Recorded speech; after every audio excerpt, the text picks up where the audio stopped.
নমস্কার বন্ধুরা, পাইসি বাড়িতে আমার সকল বন্ধুকে স্বাগত জানিয়ে আমি আবারও চলে এসেছি একটা রেসিপি নিয়ে। পটল সকল সময় রোজ রোজ একঘেয়েমি ভালো লাগে না, তা এইভাবে পুর ভরা পটল ফ্রাই করে দেখিয়ে দেবো। আর কী কী উপকরণ লাগে সেটাও দেখিয়ে দেবো। চলুন বন্ধুরা, লাইক দিয়ে ভিডিওটি দেখবেন। এই দেখুন, আমি 4টে পটল নিয়েছি। পটলগুলো এইভাবেই আমি ছাড়িয়ে নেব, বেশি ছাড়াবো না।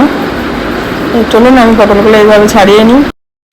পটলগুলো ছাড়ানোর পরে পরিষ্কার করে নিয়েছি। পরিষ্কার করার পর দুই দিকের মুখগুলো কেটে দেব।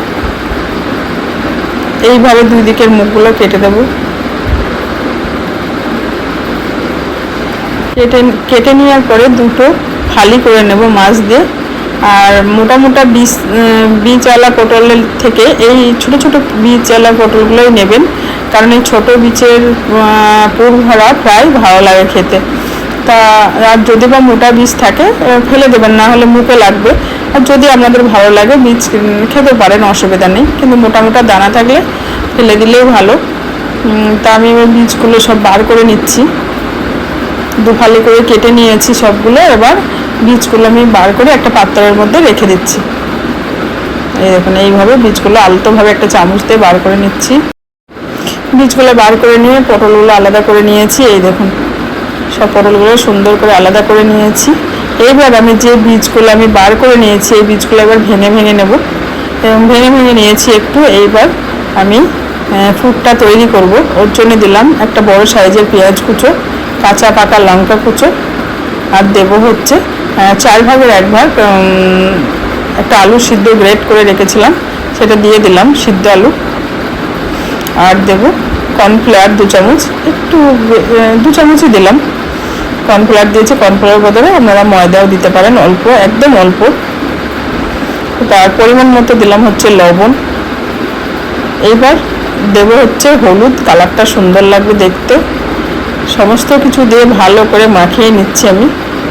আর ধনিয়া পাতাও দিতে পারেন, আমি ধনিয়ার গুঁড়ো দিয়েছি।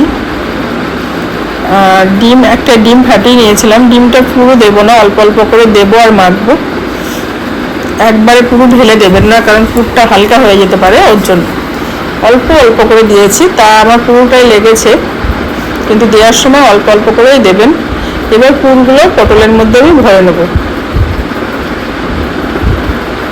রোজ রোজ একই পটল খেতে ইচ্ছা করে না, তাই এবারে নতুন নতুন কিছু করলে ভালো লাগে। দেখবেন একঘেয়েমি পটলের থেকে একদম ইউনিক। অবশ্যই বাড়িতে একবার করবেন। চলো করে নিই। এই পুরগুলো সব ভরে নিয়েছি। এইবার আমি গ্যাসটা মিডিয়াম ফ্লেমে করে আমি সরষের তেলে, যে কোনো ভাজাই সরষের তেলে করলে ভালো লাগে।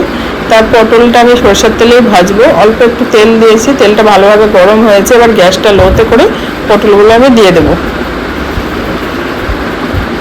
একে একে আমি সব পটলগুলো দিয়ে দেবো। আর বন্ধুরা, লাইক দিয়ে ভিডিওটি দেখবেন। আর যে বন্ধু এখনো পর্যন্ত চ্যানেলটিকে সাবস্ক্রাইব করেননি, অবশ্যই সাবস্ক্রাইব করে পাশে থাকবেন। আর যে বন্ধুরা অলরেডি সাবস্ক্রাইব করে দিয়েছেন, অসংখ্য ধন্যবাদ। তো যাই হোক, এই দেখুন আমার 1 পিঠ হয়ে গেছে। কত সুন্দর কালার এসছে দেখতে পাচ্ছেন। 1 পিঠ হয়ে গেছে, ওপর পিঠটা উল্টিয়ে দিচ্ছি। এই টাইমে গ্যাসটা আবার মিডিয়াম করে দিতে হবে। দেখতেও দারুণ লাগে, খেতেও দারুণ লাগে, আর প্রশংসায় পঞ্চমুখ হয়ে যাবে আপনারা যদি এইভাবে পুর ভরা পটল ফ্রাই করেন। হয়ে গেছে, নামানোর পরে আমি দেখাচ্ছি কত সুন্দর হয়েছে, দারুণ লাগে। দেখুন বন্ধুরা, কত সুন্দর হয়েছে পুর ভরা পটলের রেসিপি, পটল ফ্রাই। বন্ধুরা অবশ্যই বাড়িতে একবার ট্রাই করে দেখবেন। যদি এই পুর ভরা পটল ফ্রাই রেসিপি ভালো লেগে থাকে, লাইক করবেন, শেয়ার করবেন, কমেন্ট করবেন। আর পাশে থেকে যে বেল আইকনটা আছে অবশ্যই ক্লিক করে দেবেন। তাহলে বন্ধুরা আজকের মতো এইটুকু। দেখা হবে আরও নতুন নতুন রেসিপি নিয়ে। আজকের মতো ধন্যবাদ।